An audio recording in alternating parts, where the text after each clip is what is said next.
नमस्कार। Solution India के कार्यक्रम लाख टक्के की बात में आपका स्वागत है। दोस्तों, ये जो कार्यक्रम है हमारा लाख टक्के की बात, इसका आज का जो टॉपिक है वह है हरियाणा में हुड्डा कांग्रेस जीती, राहुल गांधी कांग्रेस हारी। तो आप कहेंगे कि यह कैसे हो सकता है, कांग्रेस भी अलग अलग हो गई। हाँ, तो मैं आपको बता दूं कि प्रदेश में एक नहीं, दो नहीं, तीन नहीं, चार चार कांग्रेस एक्टिव हैं, जिनमें सबसे बड़ी जो ताकत है वह हुड्डा कांग्रेस है। और जहां तक बात की जाए राहुल कांग्रेस की, तो राहुल गांधी कांग्रेस का तो प्रदेश में अपना संगठन तक भी नहीं है। और जो प्रदेश अध्यक्ष हैं उदय वाहन, वह भी कांग्रेस के प्रदेश अध्यक्ष नहीं है, वह भी हुड्डा कांग्रेस के प्रदेश अध्यक्ष की तरह ही काम करते हैं। तो दोस्तों, ये जो अपना हरियाणा में जो विधानसभा चुनाव की प्रक्रिया चली थी, इसमें जो टिकट वितरण की जो प्रक्रिया चली, इसमें पूरी तरह से हुड्डा प्रभावी रहे।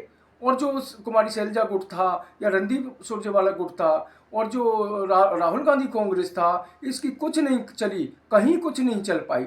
हुड्डा ने जैसे चाहा वैसे कांग्रेस को चलाया। अब आप देखेंगे कि जो राहुल गांधी थे, उन्होंने कहा था कि प्रदेश में आम आदमी पार्टी के साथ गठबंधन करना है, लेकिन हुड्डा अड़ गए। उन्होंने कहा नहीं, आम आदमी पार्टी के साथ गठबंधन होगा ही नहीं, और हुआ नहीं, क्योंकि उन्हें पता था कि अगर आम आदमी पार्टी के साथ गठबंधन करते तो हुड्डा को कहीं ना कहीं सेकंड उस पर लाइन पर देखा जाता, और हुड्डा ये कभी भी बर्दाश्त नहीं करते। तो उन्होंने बिल्कुल स्ट्रिक्टली कह दिया कि आम आदमी पार्टी के साथ में कोई गठबंधन नहीं होगा, और अंत में राहुल गांधी को ही हार माननी पड़ी। तो मैं अब आपको बता दूं कि जो टिकट वितरण हुआ, उसमें हुड्डा ने जैसे चाहा, जहां से चाहा वहां से अपने कैंडिडेट उतारे। और जो ये कुमारी शैलजा गुट था या रणदीप सुरजेवाला गुट था, इनकी जो लिस्ट आई थी, उसको जो प्रदेश के प्रभारी थे दीपक बाबरिया, उनके हाथ से लेकर सूची तक को फाड़ दिया गया।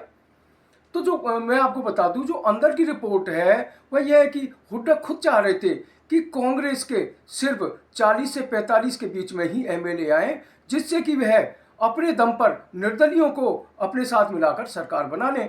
क्योंकि हुड्डा को अच्छी तरह से पता था कि अगर कांग्रेस एक बड़ी जीत ले लेती है तो वहां पर हुड्डा सीएम नहीं होंगे, वहां पर फिर शैलजा या कोई और सीएम होंगे।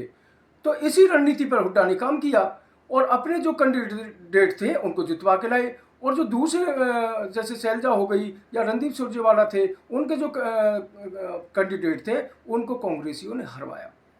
तो दोस्तों, यहाँ पर जो सबसे बड़ी बात आती है कि जो अपने यहाँ पर हुड्डा है, हुड्डा ही पूरी तरह से ताकतवर कांग्रेस में रहे।